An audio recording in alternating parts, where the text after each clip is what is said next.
Komisioni Qendror i Zgjedhjeve në Kosovë gjatë të mërkurës me 9 vota pro ka certifikuar rezultatin e zgjedhjeve të 7 qershorit. Kryesuesi i KQZ-s Kreshnik Radoniqi tha se kanë marrë konfirmimin se s'ka asnjë ankesë shtesë dhe kjo i hapi rrugën certifikimit të zgjedhjeve. Lëvizja vetëvendosje me 53 ulëse me 47.13%,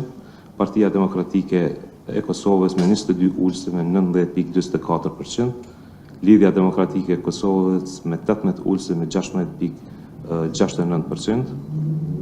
Srpska me 9 ulëse 5.20%, Aleanca për Armërinë e Kosovës me 7 ulëse me 6.74%, Kosova Demokratik Turk Partisi 2 ulëse me 0.70%, Za Slobodu Pravdu i Opstanak 1 ulëse me 0.67%, Koalicia Vakat 1 ulëse me 0.48%, Iniciativa e Re Demokratike 1 ulëse me 0.23%, Nova Demokratska Stranka 1 ulëse me 0.33%, Socijaldemokratska Unija 1 ulëse 0.33%, PSA 1 ulëse me 0.32%, Partia Liberale Egjiptiane 1 ulëse me 0.27%, Jedinstvena Goranska Partija 1 ulëse me 0.20% dhe Partia Rome e Bashkuar e Kosovës 1 ulëse me 0.11%. Radoniqi gjithashtu bëri të ditur edhe për një ndryshim të kandidatëve nga Aleanca. Tek radhët e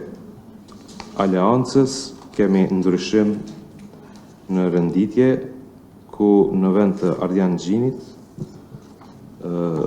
zëvendësohet me Bek Berishën, ndërsa në vend të Daud Haradinaj kemi Burim Ramadanin. Ndërkohë, Kushtetuta e Kosovës përcakton se pas certifikimit të rezultateve, seanca konstituive e Kuvendit të Kosovës duhet të mbahet brenda 30 ditësh, që nënkupton se afati për krijimin e institucioneve nis që nga data 8 korrik. Në seancën konstituive parashihet zgjedhja kryetarit të Kuvendit dhe nënkryetarëve, pas së cilës mund të nisë procedura për formimin e qeverisë dhe zgjedhjen e presidentit.